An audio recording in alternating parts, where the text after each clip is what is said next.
ሰሞኑን ነፍስ ያለው አንድ አርቲክል አስነብበዋል። ይህንን አርቲክል የጻፈው ጉላይድ ዩሱፍ ኢዳን ይባላል። ፖይንቱ ይሄ ነው።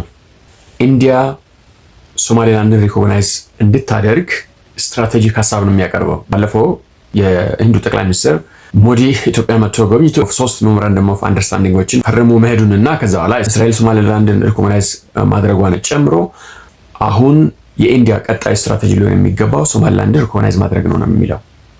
ኢትዮጵያን ስትራቴጂክ አጋር አድርጎ መያዝ አንድ ነገር ሆኖ በዛ ስትራቴጂክ አጋርነቷ ላይ ሶማሌላንድን መጨመር አለበት የሚል ሀሳብ ነው የሚያስቀምጠውና በጣም ፌር የሆነ ሀሳብ ነው ያለው።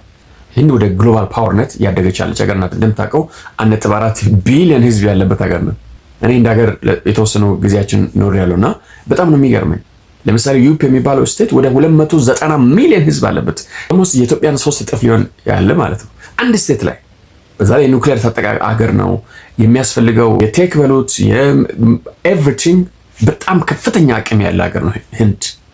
የኢንዶ ፓሲፊክ ትሬድ ዞን በቻይና፣ በፓኪስታን፣ በግብፅ፣ በታርኪ እነዚህ ላይክሊ ጠላቶች የተያዘ ነው ይሄ አካባቢ። በተለይ ደግሞ ጅቡቲ ላይ ቻይና ስትሮንግ የሆነ ፐርማነንት ቤዝ መስርታለች። ፓኪስታን ደግሞ ወደዚህ አካባቢ ቻይናን ተከትላ ያው በራሷ አቅም መምጣት አትችልም። ቻይናን ተከትላ መምጣቱ አይቀርም ነው።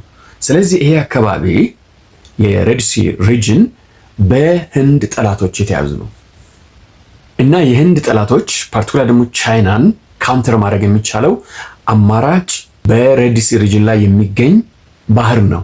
ይህንን ባህር ደግሞ ኢፌክቲቭሊ የያዘው ፒስፉል የሆነ ልማት ላይ ያለ አገር ሊሆን የሚገባ ሶማሊላንድ አለ። ስለዚህ ኢትዮጵያን ይዘህ ከዛ በኋላ ኦልተርናቲቭ የሆነ የባህር በር ለኢትዮጵያ ዴቨሎፕ ታደርጋለህ ሶማሊላንድ ላይ። ከኢትዮጵያ ጋር ለምታደርገው ስትራቴጂክ ግንኙነት በጅቡቲ በኩል በቻይና እየተፈተሸ የሚያልፍ ነገር ሳይሆን በሶማሊላንድ በኩል ቀጥታ ወደ ኢትዮጵያ የሚመጣ ነገር ነው ሊሆን የሚገባው ነው የሚለው ኢዳን ዩሱፍ። እና ህንድ ሶማሊላንድን ሪኮግናይዝ ከማድረግ ውጭ ምን አማራጭ አላት?